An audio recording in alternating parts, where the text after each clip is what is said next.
Good morning, podcasters. Welcome to Going On Daily Live. I'm here with Mr. Tony. I am Becky. You are watching on Rhode Island Broadcasting. Good morning.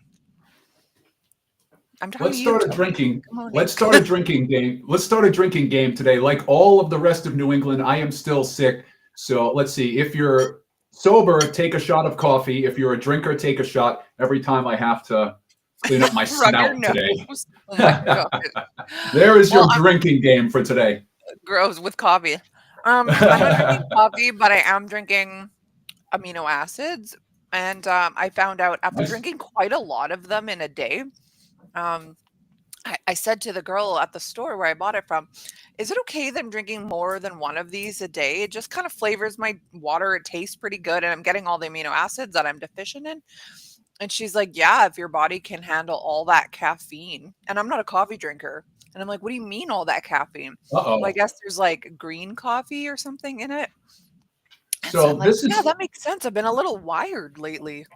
That's So, good to know. And this is completely unplanned. So I also have BCAAs here and okay, coffee nice. here. So I guess if I start to get the shakes today, now I know why. Well, it's I'm double interesting though. fisting. The other day, I just felt really dizzy and like, ugh, just off, and I had no idea why. And I realized it's because I didn't have my BCAAs. So I think my body is going through withdrawals from this. So, but like I said, I'm not a coffee drinker unless I have like the odd like iced cappuccino, whatever, something sweet and delicious. But yeah, my body's like so dizzy, and then I got an iced coffee in me, and then I felt better, and I'm like, okay, we might have a problem here from 2 3 weeks of BCAA. So my body clings onto things. That's why I can never be a drug addict, Tony. My body can't handle it. It's funny because I have similar to what you were just saying, feeling dizzy. I have a problem with vertigo, and it's crazy to Okay. me that people pay good money to feel this way because it's awful. Yeah, literally. I've wondered lately if I actually have vertigo because I'm dizzy a lot. And you're right. I every time I think about, hey, I should get drunk with my friends, whatever. I should get whatever high. No, I don't want any of that. I just want to be sober. I'm a delight sober, so I don't need any of that stuff. Anyways, I'll let everybody know where they can find us. We are on Facebook, Rhode Island Broadcasting or RI Broadcasting. Of course, you can just type it in the search bar. There are 10,000 other people following along with you there. And of course, you can support the show with stars. There's Ron Say Vertigo, great song by U2. There are no great songs by U2, Ron. Just kidding. I liked U2 in the 90s. Now I think they're cheesy. On YouTube at Rhode Island Broadcasting, you can hit the little bell, subscribe, get notifications for when we are on. And of course, on Twitch, where you know what? There are ads on Twitch, but we get paid when you watch an ad. So, we don't mind it. RI underscore broadcasting. And you can also disrespect. You can also support the show with bits over there. And of course, you can check us out on all of our socials. Ron does an amazing job of keeping all of our socials going. Check them out at RI Broadcasting or Broadcasting RI or a variation of any of them. And of course, on Patreon, you can check us out and support us and support the show on Patreon and get yourself some swag. So you can see right under me, MeWe, TikTok, Instagram, Blue Sky, Space Hey, X/Twitter. So all the things. Check us out anywhere on there. And Rhode Island Broadcasting has a lot of different shows. It's not just going on daily. So check us out, including my own show. Two Girls Without Cancer is on Rhode Island Broadcasting. You can check us out. What is it, Ron? Thursdays? Pretty sure it's Thursdays. Anyways, let's dive into it here. This is very interesting. And as soon as I saw that you posted this as one of your topics, I was like, oh, the conspiracy in me, my tinfoil hat went straight on. More young people having heart attacks. Can't wait. So it is, you know what, in business they would call hockey stick growth, which in business is a good thing, but with people having heart Right. attacks, not so much.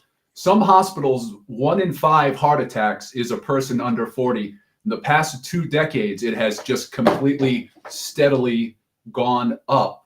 And it's a lot of the things that you would think of, lack of access to healthcare for younger people, but it Fair. is some things that are almost, I want to say, focused in on the current generation or a younger generation, which is, of course, for all of us, I guess, poor diet, but also Yeah. poor diet and a sedentary lifestyle combined. So Mm, sometimes interesting. in the past, there would be poor diet, but the person in that generation It's still busy. Yeah. was busy, was working, was running around. Yeah. It's the two combined that are really seeing the heart attacks rise, along with the wonder that is vaping. And this I is was gonna still say vaping is this probably on your list. this is still TBD because they're still trying to do the studies and get people to TBD. participate in studies that are Well, it's studying just so vaping. But new. It's so yeah, new. The long-term data isn't there. I have this argument with my husband constantly because he vapes a lot. Way more than he ever smoked, that's for sure. He never smoked in bed. He never smoked at the breakfast table. Like he didn't do any of those things. He is constantly vaping and I'm like, "You know," and then tell him whatever, facts. And he argues me that it has nothing to do with vaping, that it's if you buy cheap Chinese vape juice. hmm, Where he got that information, I'll never know because the data is so immature. yeah. And it's tough to get people to want to sign up for a study about something Yeah. that is considered to be a vice. It's not Yeah. like you're doing this great medical research that's going to help cancer patients later on down the line, and you get to be part of this new study. And it's just like, how bad are you abusing this vice? Let us here at the study company keep track of that. And that's I mean, a tough road to hoe. you would think though that they would want to be like, hey, is there damage? Am Yeah. I doing something to my body? Why don't I take a look into the study and see just for your own personal development? But maybe, I don't know, maybe I'm wired a little differently than other people. I know a And lot then of people.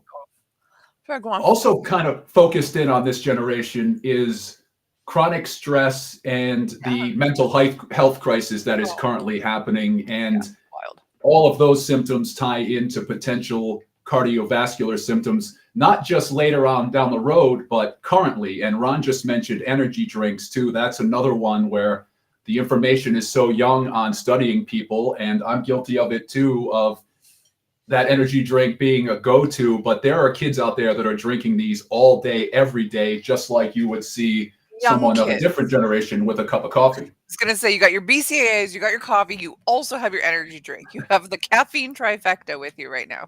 Just start. I should wear one of those hats like they have for beer drinking, one of the helmets with a beer on each side, and I could have my coffee mug in one and my BCAA in the other, and I could just sip on that straw this whole time instead of having to reach for my various mugs over here. Oh gosh, yeah, make those arms obsolete. Too much work. Yeah, so my kid's friend, my kid's 14, her friend is 14. I got a Snapchat from her on the weekend holding a energy drink can and she goes, "My third one today." She weighs Wow. 100 pounds, if that, maybe 90 pounds. This kid is tiny. I'm thinking, why the heck are you allowed this? Who bought you this many energy drinks and who is not monitoring you? And I said, girl, you're going to have a heart attack. What are you doing? They don't listen to me. Now, the odd time I let my kid have it, today is track and field day. I bought her one, but just one, and that's it. Okay. And even I feel like really guilty about it. I don't understand like why energy drinks is such a popular thing. Red Bull's been around for a lot of years, but Yeah. all of a sudden it is really trendy to have these Alanis or Celsius or even the Red Bulls. Really popular again. And it's also, it seems to become a little bit like Starbucks was back in the day. It's almost Yeah, a status symbol to hold, to have you're right. that certain can with you throughout Yes. the day. And I see kids with them at the gym and they'll kind of do a little workout and then they'll chug that and they'll do a little workout and they'll chug that. And it seems to keep them moving. So, I can't criticize, but there's definitely, that's another I one know. where the study is to be determined. Yeah, that is so interesting because on one hand, we're frustrated with the younger generation for their sedentary lifestyle, that computer work smarter, not harder kind of generation. But it's like, I mean, the obesity epidemic is crazy right now. Like in no time in history have you seen people like Right. this. but it's like, so they're at the gym, but maybe they need that extra boost of energy to go. But me, again, I'm pretty crunchy. So I'm like, no, just get outside, breathe some fresh air, have some bare feet, drink lots of water. I don't know. I'm frustrated as well. I'm only 38, so I'm only shortly out of that. But like, I find it very frustrating just watching the mindset of my kids and their friends, and I don't get it. I'm shocked by this. So I'm not surprised that And more that young also people are plays having into heart the mental attacks. health crisis, because if someone is Yeah, just having a, tiny bit of depression symptoms, that leads to more sedentary lifestyle. That leads to of more course. couch rotting, as the kids like to call it, or bed rotting, Unfortunately. and Yeah. it just, starts to snowball. I was talking to another mom the other day, and she was like, and she was the same age as me, and she goes, I don't know about you, but I feel guilty for couch rotting, essentially laying around. She goes, I was never taught to just take even self-care. If I'm burnt out, just to have a day where you chill, which is good for you, the odd time here and there. But she's like, I feel guilty sitting around wasting my day. And I'm like, girl, I hear ya. It took getting cancer to like really slow me down, because otherwise it was like, gotta go here, gotta go here, gotta go here. And even now that I'm out of it, I'm back at it, busy, busy, busy all the time. But I mean, the nice thing about it is that I don't necessarily need the energy to do it. I have my own natural energy. And of course, my BCAAs. But, Yeah. I wouldn't say it's a vice. I'd say it's actually pretty fairly healthy as far as like things to take for energy goes. And I didn't think about that until you mentioned it. Maybe some folks with like various faith backgrounds would think about taking Sunday off to refresh, to Yeah, right? recharge. Yeah, that was never the idea of spending Friday night or Saturday night or Sunday night, or possibly from Friday to Monday on the couch that whole time. I can only think that has come up in the past few years, maybe since 2020 and beyond. But yeah, I never remember, unless somebody was sick with the flu or something along those lines, that Exactly. was never a consideration of how to spend your free time. Exactly. I know if I let my younger one sit in her bed all day, she would do it. Lights off, phone in her face, Yeah. 48 hours straight. She would come out the odd time to eat something and then go back to her room. I could never. I never did when I was a kid. I wouldn't have been allowed also, but like I just had no desire to do it. So You it's want to. it's bizarre. It is a bizarre thing that's happening. You're right. With the mental health crisis, you're absolutely right. Now, I think that it was on the incline even prior to 2020, but 2020 sort of solidified that for people. And the energy just out and about doesn't feel the same as it once did. It almost feels like the souls have been sucked out of people. And It's listen, if bizarre. someone's trying to find a medical provider, they're having a heck of a time. But if someone's Yeah. trying to find a mental health provider, they are having a heck of a time, because there are 6 month, 7 month, year waiting lists for someone to get into a mental Yeah, health that's provider, not which is right. why all these triage options are so important. But that's the same thing that I was thinking about of how that could potentially snowball. And we love conspiracy theories around here. So I think that it is a conspiracy from the bedding industrial complex, because there has to be so many more wear and tear on mattresses now that kids are sitting in bed all day. Let's make it extra comfortable. We don't want these kids to ever leave. Also, let's make it so nobody becomes a counselor. I don't and know just the about. No, sorry, you go ahead. I'll And finish my just the thought after. last one on this point, because it's getting depressing thinking about all my friends, younger friends, having heart attacks left and right all around town. It is undiagnosed, which we just talked about, the medical health provider crisis, and ignored symptoms. And listen, I am so guilty of this. I want to walk it off. I want to think, oh, let me Mhm. go to the gym and that will solve it. Or maybe I just had some Taco Bell heartburn, when in fact it's It's a heart attack. a cardiology situation. So if you have those symptoms, please consider not continuing to ignore them, because you may Yes. think that you're too young to be in a situation where you're having a heart attack or a mini heart attack or a mini stroke or anything like that. But that trajectory is going up, folks under 40. Mhm.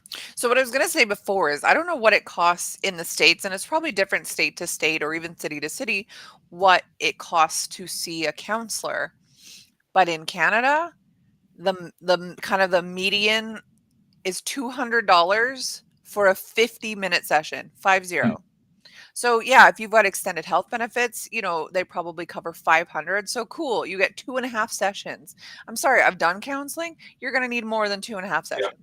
All right, it's absurd. Who can afford it? I see people all the time posting online. I really want to see a counselor. I just cannot afford it. What are my options?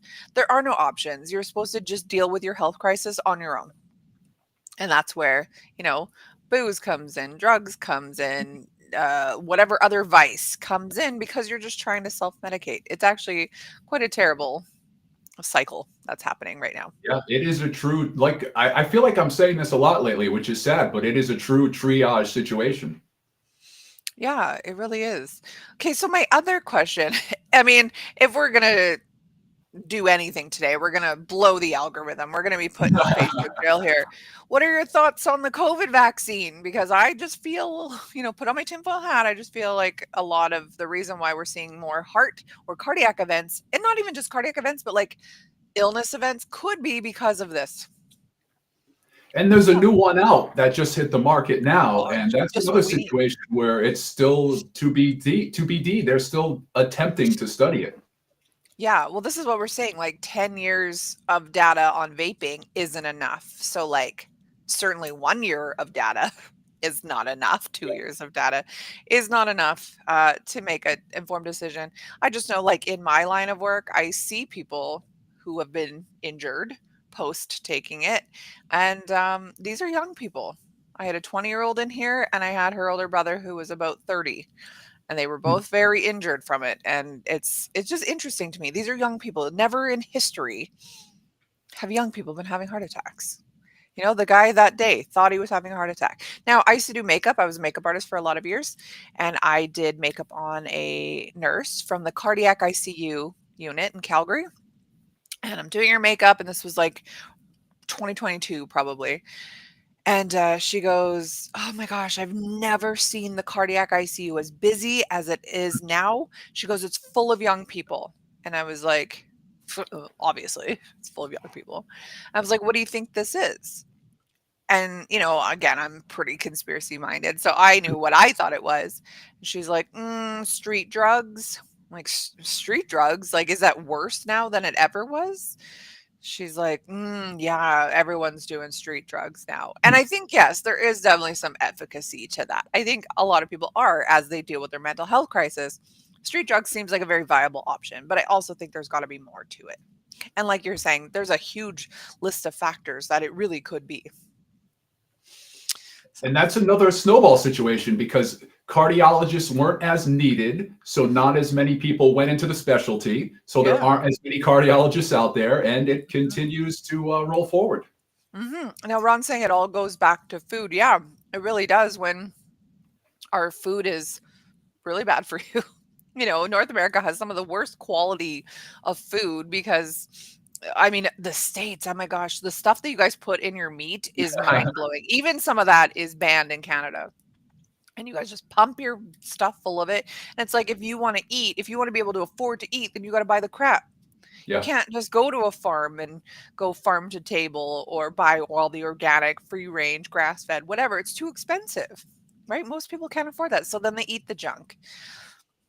Our minerals are in our soil are very depleted. So that even the vegetables that you're getting are not, what they used to be. So you're right, Ron. It does go back to food. You are what you eat. There's a reason why they say that. It's because it's true, honestly. So Ron's saying that this is not going to be a good news show day. It's not. You're right, 100%. Um, but you know what? Sometimes the real facts are not the nicest. They're not heartwarming, right? I tried to do some heartwarming stories last week. Today is not that day. So, anyways, anything else about young people and heart attacks? No, I think that's enough depression for now. Oh, well, if you like that depression, wait till you hear this.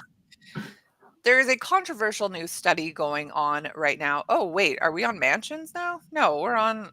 No, okay. He threw me off with the graphic on the bottom. All right, so there's a controversial new study out that links Parkinson's disease with living near a golf course. So it's found that people who live near golf courses may actually face a higher risk of Parkinson's disease. Now, of course, it doesn't mean the golf course itself is causing it, but there are people now from the Barrow Neurological Institute in the US. So, like a brain center, scientists, right? Not just me doing a study, actual scientists doing a study. They have a hypothesis. They think that the rampant amount of pesticides that go to keep the grasses green are exposing nearby residents to toxic chemicals via air and water. And that is a perfectly logical hypothesis because what do you think happens when you spray stuff? The air takes it, the groundwater takes it. This is 100% legit. So, yeah, it's a huge increase. It's like 126% more Wow. chances of being diagnosed with Parkinson's if you live within 1 mile of a golf course. Hmm. So, I mean, again, I don't know about where you live, but here, living near the golf course is a little more prestigious, right? You want that to be your background. It looks beautiful. It's taken care of. It means you have a little bit more money. And yet here we are having people with Parkinson's. Now, a girlfriend of mine, her dad has it. I seem to recall growing up, they didn't live there long, but they definitely did live there, backed onto the golf course because they were wealthy. They wanted to have some prestige. They lived near the golf course. I don't know.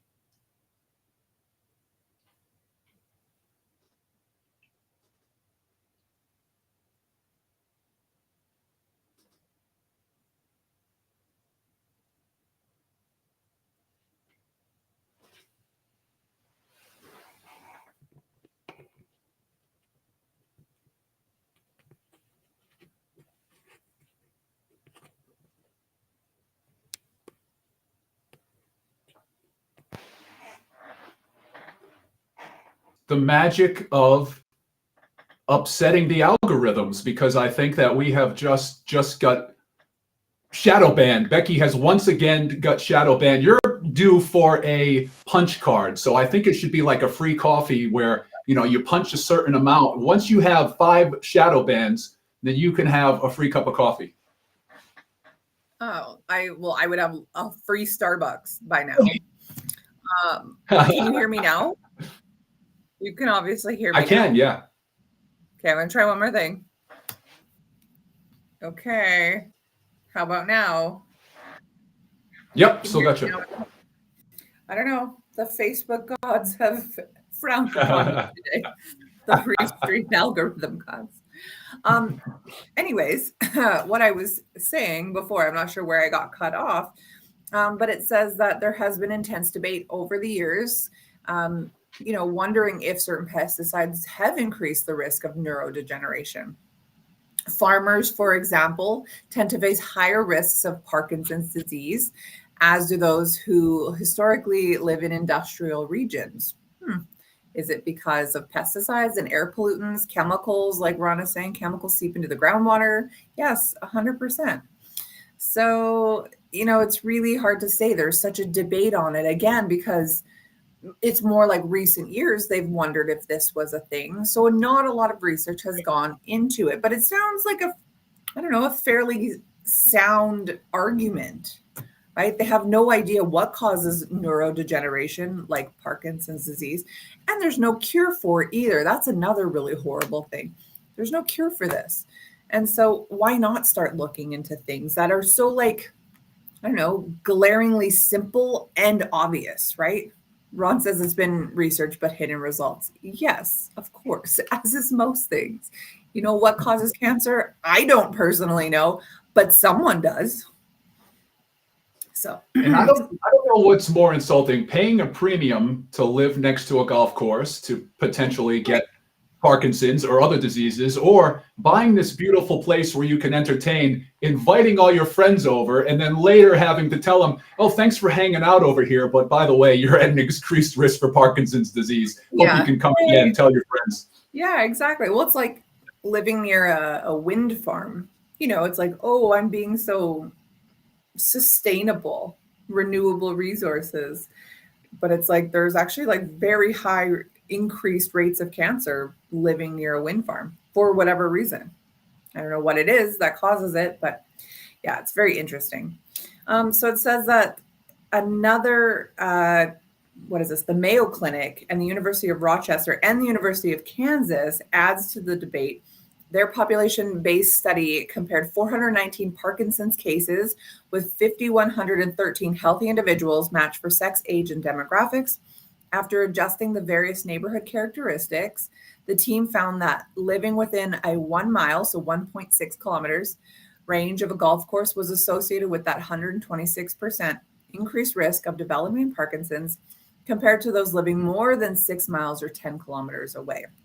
What's more is that people living within water service areas containing a golf course were found to have nearly double the odds of developing Parkinson's compared to those living in golf-free areas.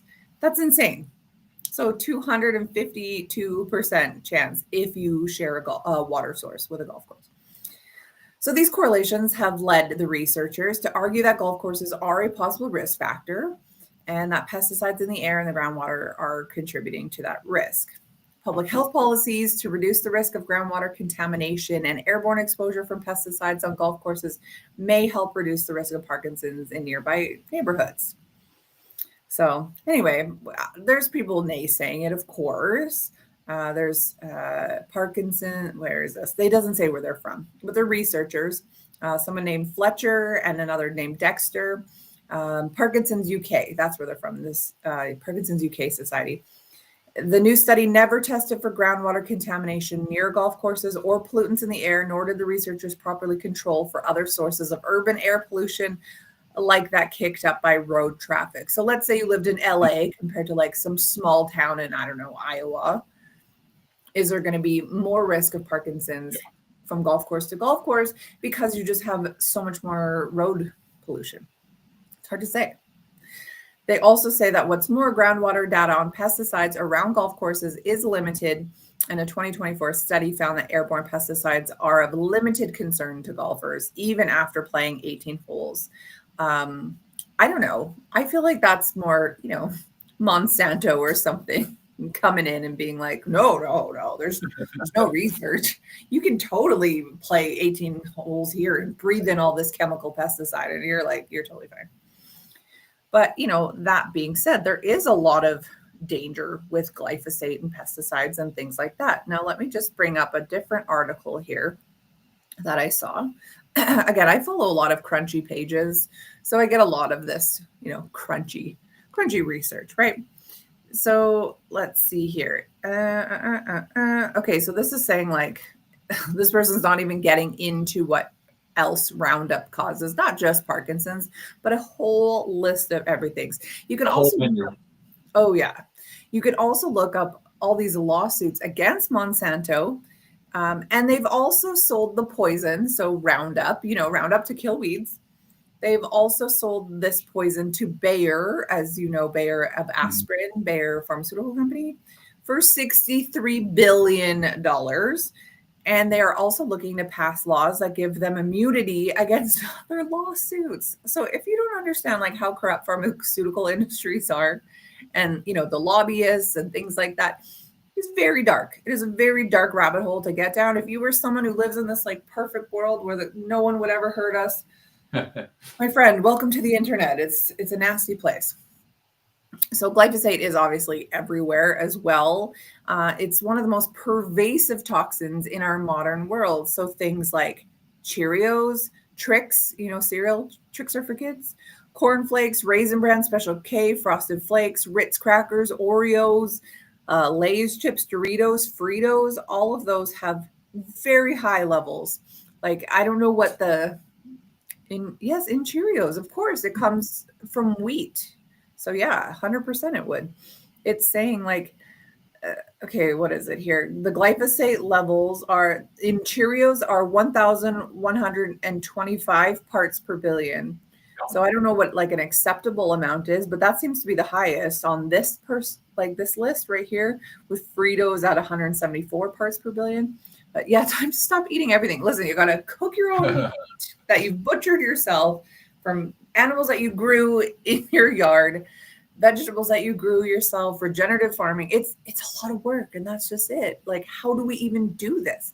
Right before I logged on to the podcast today, I saw in one of my crunchy groups, a girl said, you know, we grow all our own everything. We make all our own sauces. We do all this, we do all that. And she's like, I'm only 20 and I feel like a freak compared to some people my age. I'm like, girl, you are living the dream. Continue. Who cares what everyone else thinks? You make your own bread, you grow your own wheat, like everything. You're living the dream. And you know what? Probably this person's going to live a heck of a lot longer than the rest of us who are eating chemicals nonstop. So anyway, it's not all doom and gloom. There are ways that you can protect your body against glyphosate or detoxify your body. Fulvic acid is, you know, one of those things. It's a natural substance shown to neutralize, bind, and detoxify the glyphosate in your body. Here's how it works. Fulvic acid acts as a powerful chelator. Chelator is like a heavy metal detoxer. It binds to the metals and toxins and escorts them out of the body. No, fulvic acid, Fulvic, fulvic acid. So glyphosate itself binds tightly to the essential minerals like zinc, magnesium, manganese. See, Ron, manganese, remember that one? This is before you joined. He had no idea what manganese was. And he was like, I mean, magnesium? No. Disrupting the enzyme function of it. Fulvic acid competes with glyphosate by chelating these minerals more effectively, potentially displacing glyphosate from them. The process can then restore mineral balance while reducing glyphosate's toxic hold on tissues. So I won't go into all of that, but look, I mean, even if you go on social media, type in fulvic acid, all the crunchy pages are going to come up. This girl that I follow is called beautiful_holistic_. Her name is Ava Abram. She is amazing. I'm going to get more information on it because I think it's fantastic. But yeah, and the same is true with activated charcoal, but not everybody can tolerate that. So I will say from experience, it is gross. Yeah. So like a year and a half ago now. So I had just finished chemo in October of 2023. Chemo is very toxic, right? Poison, disgusting, hard on the body.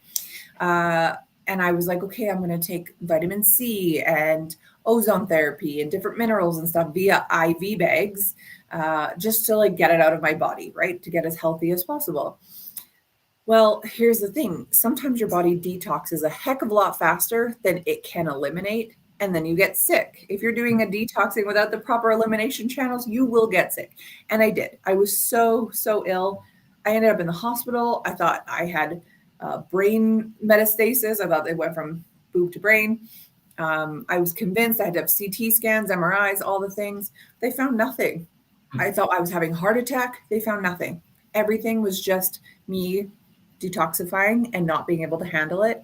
And so the one thing that took me out of that, it's called a Herxheimer or healing crisis. The one thing that took me out of it was charcoal. I mixed the activated charcoal, and the kind that I have, honestly, is for cleaning your teeth. It was a mix of that and a bit of bentonite clay and a little bit of mint. But it was, sorry, my dog's going crazy. The cleaner's here. I mixed it into water and I drank it for a couple days, got rid of it immediately. But you're right, charcoal is not tolerated by a lot of people. It's like a 2 to 3 day max kind of thing. You can't take it. Like bentonite clay, you can take for like 2 weeks. Activated charcoal, you want to take it like 1 or 2 doses and then you are done. So yeah, very good. Cool. I see you got a little crunchy in you yourself, Tony. So the top thing that I'm thinking of is that for everybody out there, if you're like me and you absolutely suck at golf, not that I have the attention span to make it through 18 holes, but if you suck at golf, your ball goes in that water, let it go. Don't go reaching in after it. Don't go swimming in after it. No. Let the ball go and move on. Because you got a 252% chance of getting Parkinson's by swimming in that water. Maybe not the one time, but you know what I'm saying. Plus, there could be an alligator in there. Seriously, if you are golfing in Florida, there's a solid chance that there's an alligator in there. Oh, yeah. Anyways, more doom and gloom here. You've got I want to say that this is sort of a heartwarming story about pet return. I wanted to have a nice one because the last few times that I've been on, I've got a little bit of feedback that it was very murdery. And so I thought, people love murder. People love it. what nice thing can I talk about? And actually, today happens to be, and I think maybe your dog knows this and was testifying, it is National Rescue Pet Day, celebrating folks that go out there and instead of buying a dog from a nasty ass breeder, Right.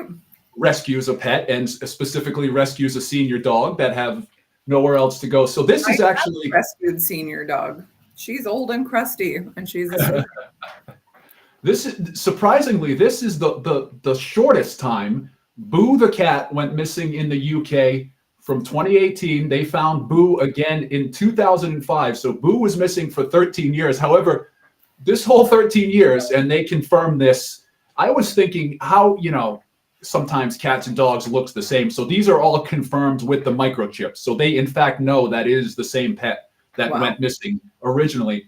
Boo, for that 13 years, was just out in the backyard in the neighborhood. And they got Boo back after 13 years. So where was he? Just hanging out. Because they're able to go back and track him. And yeah, Boo was just out in the woods and just in the neighborhood, alley-catting around, hanging out. Must have been getting food from the neighbors or kind of, sneaking back in, finding different ways to feed himself. But yeah, Boo was just in the hood. When I moved into my now husband's house in 2018, I brought my cat with, and I'd only had her for 2 years at that point, but I would let her outside. She wouldn't wander. She would kind of just stick around, roll in the grass, roll in the dirt, whatever. She just likes to stay close. So when I came here a couple months in, I think she just didn't know her surroundings yet because I hadn't really let her out and we just moved there. Well, she got lost. She was gone for 6 weeks. Now, 6 weeks is not 13 years, but 6 weeks is a long time. We were pretty stressed out. I was checking it in the city, the SPCA, like everywhere, putting up signs, nothing. And then one day my mom's like, why don't we just go look for it? It'd been 6 weeks already. My kids were little. They were really upset about it. And I said, let's just go for a walk. So we did. I kid you not. I walked in the alley behind my house. I have a back garage. And I'm walking into my garage and I hear this mew. And I was like, there's no way. I look, friggin' pops her head out of my neighbor's backyard. My neighbor's door, like to their backyard, touches my garage. She was this far away for 6 weeks. We're like, you idiot. And she was thin, rail thin. She probably ate nothing. So, it's been, 7 years since that happened.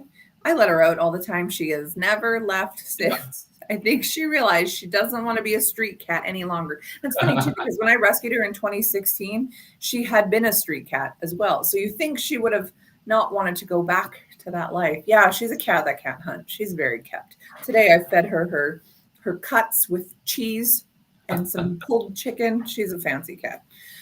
So yeah, she never left ever again after that though, but 13 years. That's wild. It kind of reminds me what you were just talking about those scared straight programs they used to have for kids. They'd make them go to juvenile hall, telling your cat, listen, get your act together or you're going to be living in the alley. Yeah, exactly. Do you want to weigh nothing? Like she was just all skin. Like I could pull her skin because she had lost so much weight being out there. It was sad.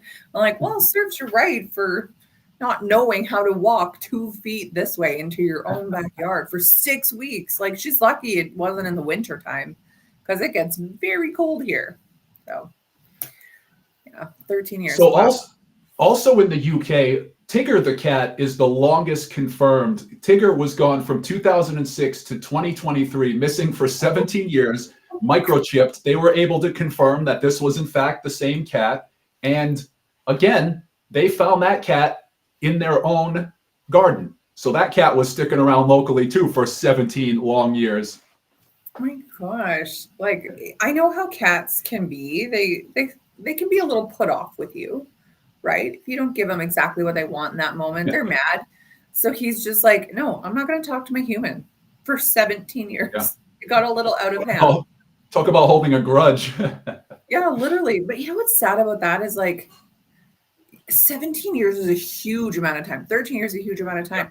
When a cat's lifespan may only be 20 years, you've lost so much time with this pet. You've missed I don't want to say it's formative years, but you know what I'm saying? You miss all that time. And so you finally get him back and he's probably only has another year or two to live, if that. And I have a great lifespan one for my final one, but for time and distance, Duchess the Fox Terrier was missing from 2007 to 2019, 12 years. However, Duchess was in Pennsylvania, nice little Fox Terrier. They found Duchess in Florida and returned, checked the microchip and So returned where- Duchess to where his did he owners. get lost So from? yeah, Duchess gone for 12 years and also managed to travel 1,000 miles from Pennsylvania to Florida. That sounds like someone probably picked this Yeah. dog up. Yeah, Put him in probably. Wow. Like if you're going to pick up a dog because you're kind and you want to help it, at least take it to the local SPCA. That's insane. So my dad. Especially now, there's a way, it's not like back in the day where just an animal went stray. I mean, there are whole networks of people interested in reuniting people with their pets. Yeah, really. Sorry. I just put on lip gloss. I don't know if you saw me doing that. And it has a chili pepper on the front. It's infused with chili. And now it's burning my throat. I don't know why I did that. I hope that you weren't seeking an endorsement from that product, because I think you just got a reverse endorsement. Yeah, literally. Well, I have another one in my purse right here. This one is the same brand, but this one is cinnamon. This one is much more tolerable. So I bought the cayenne one yesterday. Ooh, terrible idea. Okay, I was going to say in, 2019 probably, my mom went to Cambodia. My dad stayed home. And he took the dog camping, just him and the dog. That's it. They went up north about 4 or 5 hours away. Well, it was Canada Day. So, your 4th of July. It was Canada Day and fireworks went off. This dog is terrified of fireworks and she bolted. She was gone. My dad spent 2 days at this campground looking for her, went into town, went to the SPA, everything. No one could find her. It turns out someone had picked her up, but the tattoo or the microchip or whatever wasn't registered to my parents, which is crazy because my parents have been her owner since 2010. This was she was like 8 or 9 when this happened. And he was like, he gave up. And this was my mom's baby. And so he's like, I'm not going to tell her while she's in Cambodia. She's going to come home and just find out that her dog's gone. And I lost her. And she's running around Peace River 5 hours north by herself. And so my dad packed up the thing, like the trailer, and he decided to come home. He was just about to turn on the highway to leave, and he came to a 4-way stop, and a truck was there. His dog's head popped out of the passenger side of this truck, and he was like, "Oh my God, you have my dog!" And so they pulled over, and he's like, "Where did you find this dog?" And he's like, "Yeah, I found her a couple days ago. I've been taking her to the vet and the shelters and stuff, and they said that she wasn't registered." And he's like, "Oh my God, this is my dog." And so, yeah, they just were reunited as he was literally leaving town. Oh, I know some families that if the husband lost the dog or the pet, the husband would also be on the streets. Yeah, I mean, my mom would have been very upset. She would have forgave, but she would have been really upset. I mean, just the thought of knowing your dog is alone without their family. I mean, yes, someone would find them probably and take care of her, but I don't know. Ron says, why would you want chili pepper? Well, it's supposed to plump your lips, make them like spicy. But yeah, it was a really dumb choice. I don't know why I did that. But yeah, anyways, those are nice stories. I mean, it's nice to hear that people were reunited with their pets. I mean, Pennsylvania and Florida, that's insane. So just one more, because this was my favorite. Okay. Manuela the tortoise was missing from 1982 to 2013. Manuela was missing, female tortoise, missing for 30 years. Manuela comes back old enough to drink now, old enough to rent a car. So the family's moving. They start to clean out the house, long forgotten about having a tortoise that they couldn't find. Yeah. Cleaning out a storage room, they found her in a box full of junk. She'd been eating termites all these years, just living her best life in this spare room that they had for 30 long years. They got their tortoise back. Still alive. Don't they need water? Just living off the land, living off the clutter. She's a forager. Wow, that is insane. You got to feel pretty bad as an owner, honestly. Wow, that is something. I mean that tortoise is one of those animals that are living for 100 years. So, Yep. at least you got some years with him after, or her after. Yeah, that's one of those pets where people pass them on Yeah, literally. intergenerationally, where you may have your grandparents' tortoise, and if it's still with you. Yeah, I had a guy I worked with. He had two little, I can't remember if they were tortoises or turtles. I want to say tortoises because they hung out in the grass a lot and they were tiny. They must have just been babies, this big. And he would let them hang out in his grass in the backyard. But he would tie a little balloon on a string around them so that he could see where they were at all times. Isn't that sweet? Okay, well, this was a good story. I liked this. On the heels of another doom and gloom story.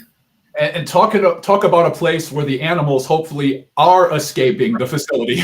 Well, speaking of animals being had terrible stuff happening to them. Okay, so this is pretty gross. Earlier this month, former Playboy bunny Holly Madison appeared on a podcast called In Your Dreams, where she reflected on her experience living in Hugh Hefner's notorious Playboy mansion. Now, if anyone remembers the show The Girls Next Door, it was Hugh Hefner and his three girlfriends. There was Holly Madison, there was, I want to say, a girl named Brooke, and then a girl named Kendra. I watched it. It was stupid. It was weird, I guess, because I was like 20 and I didn't really understand how this was a thing. Like, what do you mean three beautiful women are dating this old ass man? Like, I didn't understand. Holly Madsen was only 21 years old when she moved into the mansion. Hugh Hefner was 75 at the time. I'm sorry. I've been a 21-year-old girl. I'm a 38-year-old girl. No part of me wants a 75-year-old man. I'm sorry. The pair are thought to have started dating later that year, though Hefner notoriously had multiple girlfriends and sexual relationships with other Playboy bunnies as well. Of course, you are not dating this man for what is the word? Monogamy. You're not dating this man for, I don't know, sexual gratification. You're probably dating this man for security. I would imagine is probably the reason. So he died in 2017. I can't believe it's been that long already. And lots of ex-playmates have come forward about their negative experiences at the mansion. Who would you rather, Hugh or Bill Belichick? I actually don't know anything about Bill Belichick, so I'm going to say him, I guess. I don't know, though, because I think that's a football guy. Am I right? Anyway. So Holly Madison recalls having disgusting group sex with Hugh Hefner and then other playmates, something that she has detailed numerous times over the years since starting denouncing her time at the mansion. It's crazy because, she had a whole show over it. Yeah, I'm Hugh Hefner's girlfriend. I love it. And then you realize, this was all an act. She didn't love being there. She felt disgusting. She was just a child. And it was a fairly, I only watched it here and there, but it was a fairly nice, wholesome show. It was on just a regular cable channel. It wasn't pornography. It wasn't anything. On the E network or whatever. It wasn't them orgies or anything like that. It was like these young girls living their lives, trying to get famous, doing what they have to do. Yeah.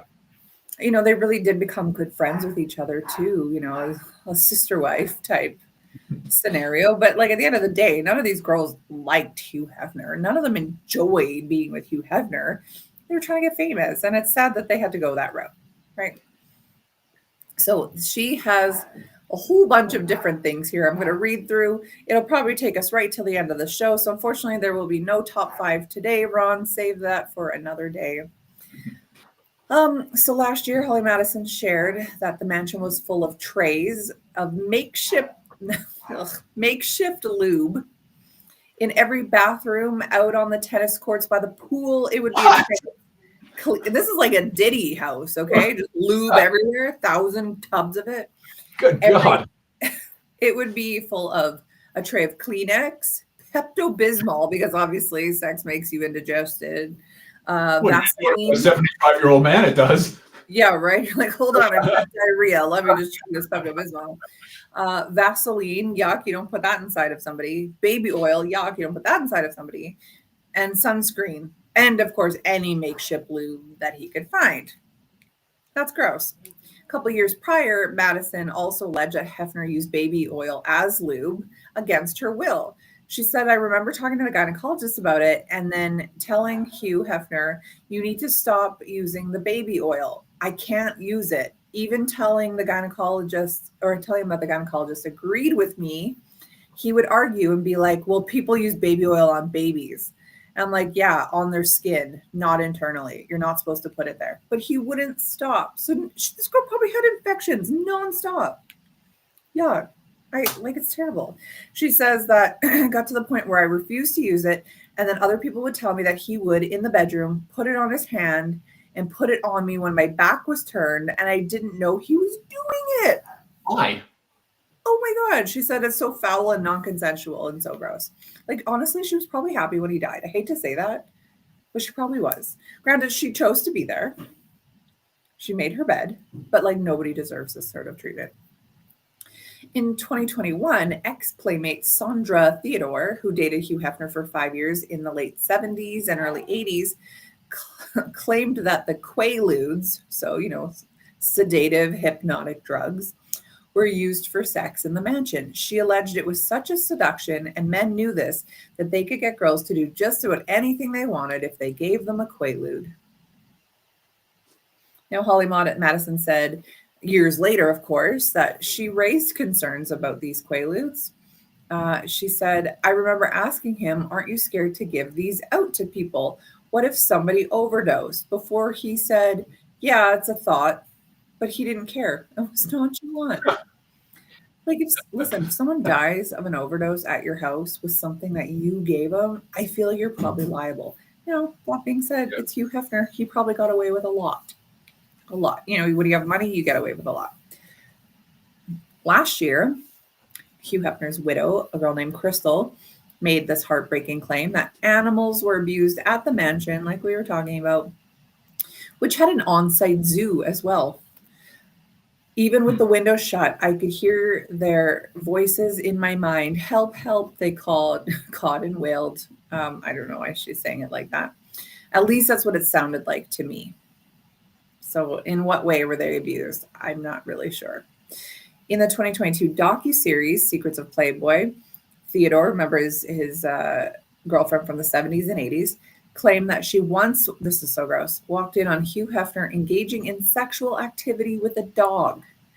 I walked in on him with my dog and I said, what are you doing? I was shocked. And he made it seem like it was just a one-time thing, just gaslight the crap out of her. And that he was just goofing off. But I never left him alone with my dog again. I'm sorry, you didn't break up with him then? I feel like that's grounds for breaking up. Yeah, you may like your lifestyle, but like you could probably have this lifestyle with someone who's not doing that to a dog. In 2023, Holly Madison said that Hefner hated some of the girls wearing red lipstick because he wanted them to look young and fresh face. He wanted skimpy and fresh face and very young looking. I guess he thought that red lipstick aged them. So the younger, the better. To further that, Madison also said that the age of 28 was a death mark at the mansion. So all the women were made to feel like once they turned 28, they were done. Every once in a while, they would have a playmate who was older than that, but it was pretty rare. If someone was 28, they would always note that I wonder how much time I have left. So that's crazy. It said that she doesn't know how bad it affected her, spending her early 20s hearing you're done by 28. Like, really, you have a timeline to your fame and your house and your relationship. And that's crazy. And 28 is so young. This man was like 100 years old. So disgusting. And I mean, it's not like we're talking about Caligula in the Roman times or even the 60s or 70s. I mean, this was the early 2000s that this was happening. Right up until 2017. Right up until 7 years ago. Yeah. Holly Madison also famously claimed that Hefner kept a mountain of revenge porn, which she alleged included pictures of women taken while they were wasted out of their minds. As a result, she said they were all afraid to leave the mansion for so long in case those photos were leaked. Yeah. It says that his ex-wife, Crystal Hefner, eventually found the photos and then destroyed them. So, I mean, that was good. That's disgusting. That is absolutely disgusting. Holly Madison and Bridget Marquette, I don't know how to say it. That was one of the girls from the show, have alleged that Hefner was abrasive at times, notably after Madison got a haircut that he didn't like, which he prompted him to call her old, hard, and cheap.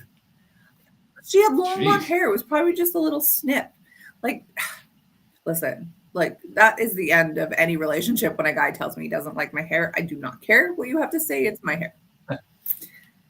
Okay, in 2022, Holly Madison recalled the recruiter, whom she said was another playmate, ordering her to sleep with Hugh Hefner for the first time. She said, I was just another piece of meat for her to throw under him so she looks better. So there was literally a groomer. So now if you're thinking like Ghislaine Maxwell, Jeffrey Epstein, the groomer, the recruiter, this is actually a thing that happens, people. Someone is out there collecting young girls to give to this man. So gross. Bridget Marquardt also said of her experience with sleeping with Hugh Hefner for the first time that the recruiter came up to me, said, you're going to go, right?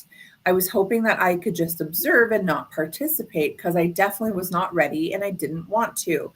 Bridget recalled telling the recruiter that she wasn't ready to do it yet, only to be told that she wouldn't be invited back if she didn't have sex with him.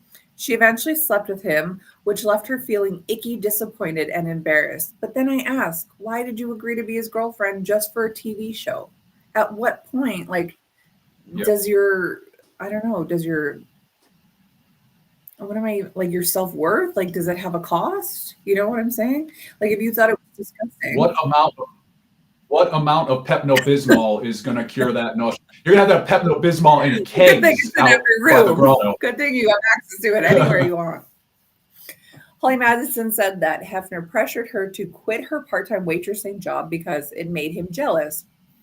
And he gave the playmates a weekly allowance of $1,000 each to encourage them not to get jobs. So I could see why these girls would stay. That's $4 easy grand a month. I mean, I don't know how easy it would be. I mean, you have to sleep with this guy. She said, I kept my waitressing job just at like 1 day a week because I just wanted to have something easy to go back to should things not work out. He said it made him jealous and he would appreciate it if I quit my job.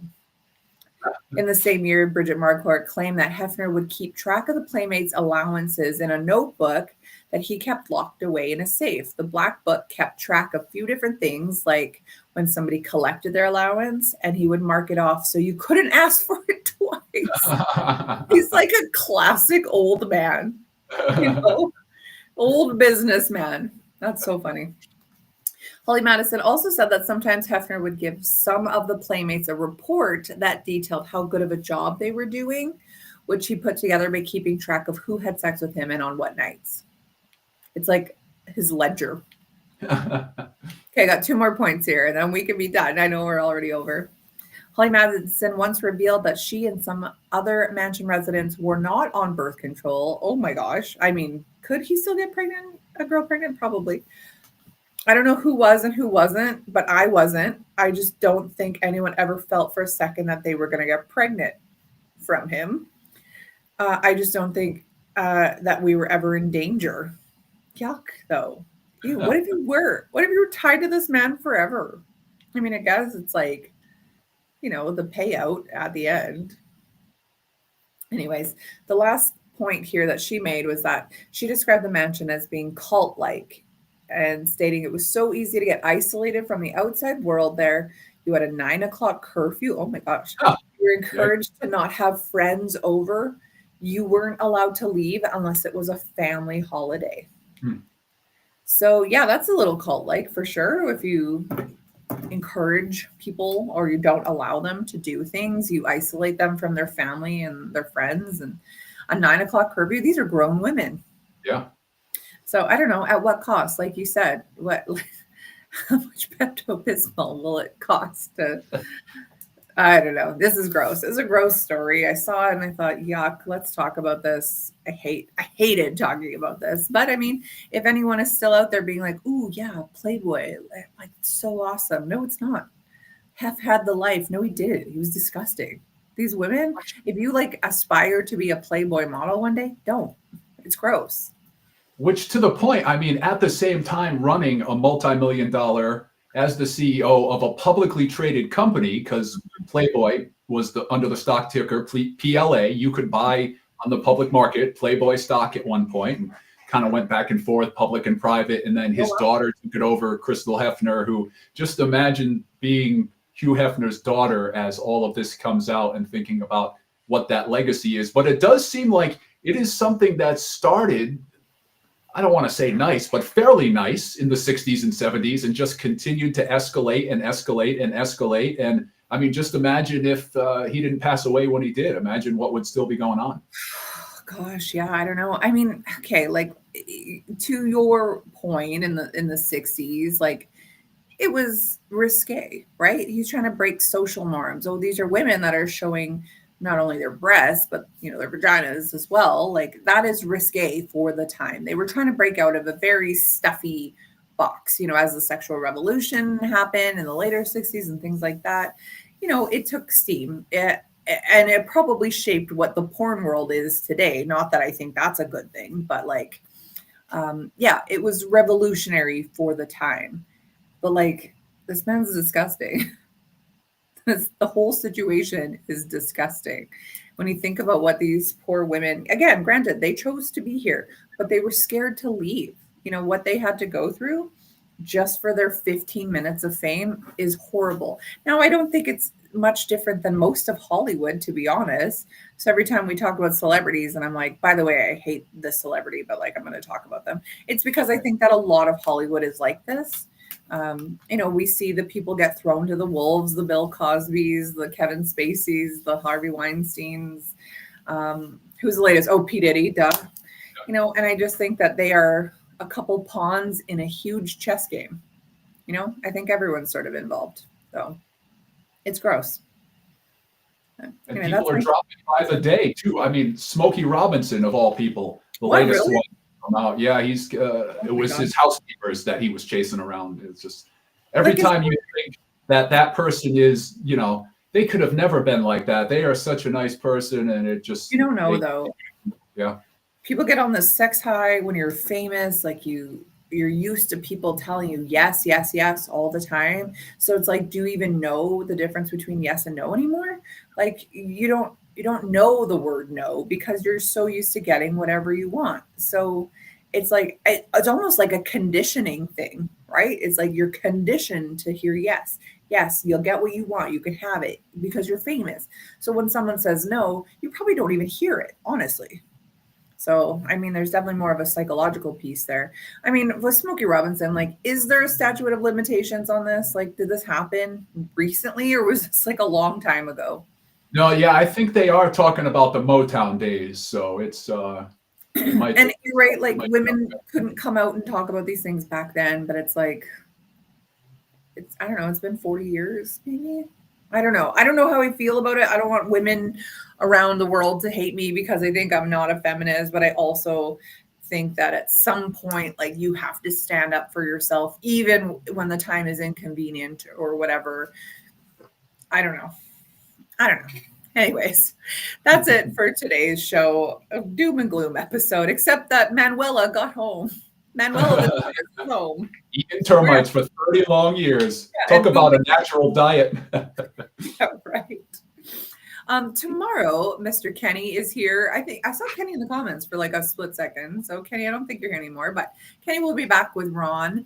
Tomorrow, Ron will hopefully do a top 5. Kenny will be offended by it, the usual. I'm excited to watch. I always enjoy Thursdays. I don't know for sure, but I would imagine I am back on Thursday. So we'll probably see everyone then. Don't forget to check us out on all of our socials. And again, Facebook, YouTube, Twitch, 10 a.m. Eastern Time, 8 a.m. Mountain Time. Have a wonderful day, everybody, and we will see you tomorrow.